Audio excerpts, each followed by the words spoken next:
L'ambition de la filière photovoltaïque est vraiment d'être exemplaire en matière environnementale et notamment en matière de recyclage, qui est l'une des grandes questions que se posent les consommateurs.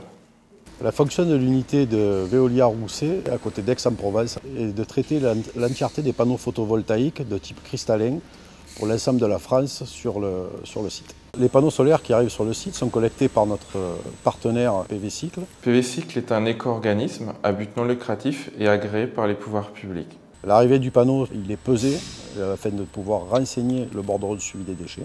En 2017, PV Cycle a collecté plus de 2400 tonnes de panneaux photovoltaïques en fin de vie en France. Le panneau solaire est amené vers le poste de décadrage.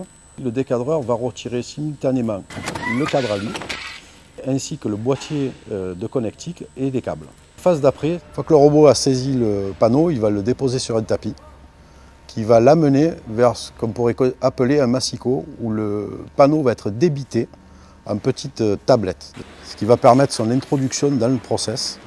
À l'intérieur de la machine, il y a deux broyeurs, il y a un tamisage, il y a un courant de Foucault qui va nous permettre d'extraire les parties métaux, et ensuite nous avons un tri optique qui nous permet d'obtenir un verre pur, dont l'objectif est de sortir du statut déchet afin de pouvoir produire une marchandise et non plus un déchet. Le taux de valorisation avec le processus de Veolia arrive aujourd'hui à plus de 95%, ce qui est un taux assez exceptionnel. L'unité de traitement génère à peu près un peu moins de 10 fractions. Par fraction, on entend les différentes matières qui composent le panneau. Donc on y retrouve du verre de l'ordre de 65 à 75%, on y retrouve du plastique de l'ordre de 10%, et après nous retrouvons du silicium et des métaux. Le traitement d'un panneau dure environ 1 minute à 1 minute 30.